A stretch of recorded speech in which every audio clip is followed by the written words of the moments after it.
자, 하나의 예를 들어보면은, 이제 이런 예를 한번 들어보죠.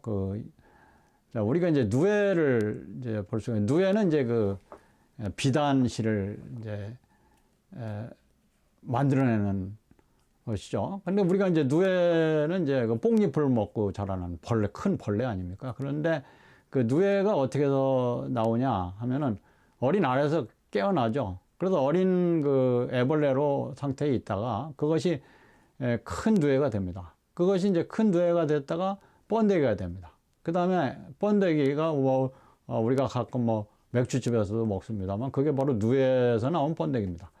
근데 그것이 번데기 상태에 있다가 그것이 누에 나방이 됩니다. 나중에는. 자, 그러면 우리가 이 누에의 일생을 보면은 알에서 애벌레로, 그 다음에 번데기로, 누에 나방으로 이렇게 변화되는 것이죠. 그러면 우리가 이 겉모습은 상당히 많은 변화가 있죠. 알이라고 하는 것, 그 다음에 애벌레라고 하는 것, 다 다르지 않습니까? 다르죠. 그 다음에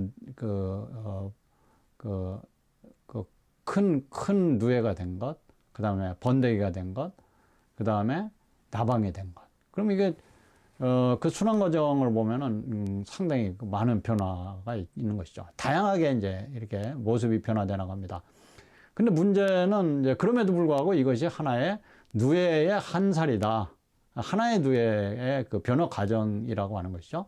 그러면 이것이 다양한 모습으로 변화돼 나가고 있음에도 불구하고 하나의 통일된 과정을 거치고 또 통일된 질서 속에서 그렇게 변화를 해 나간다라고 하는 것.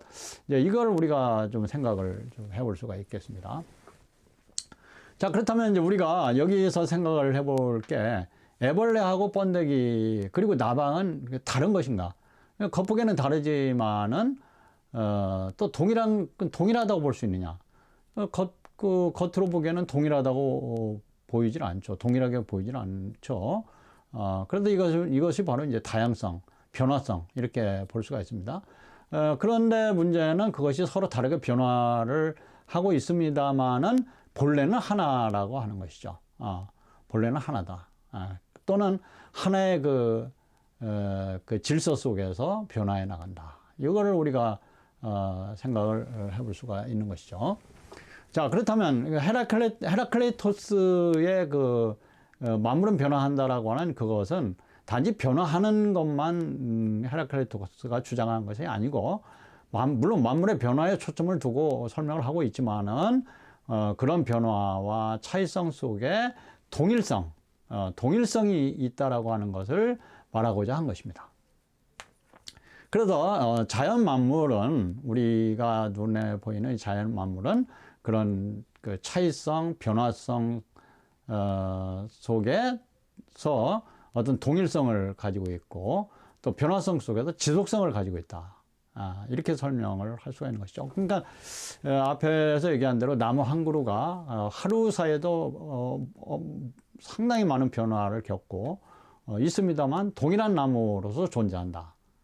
그것이 바로 이제 차이성 속의 동일성, 변화성 속의 지속성, 이렇게 이제 설명이 될 수가 있는 것이죠.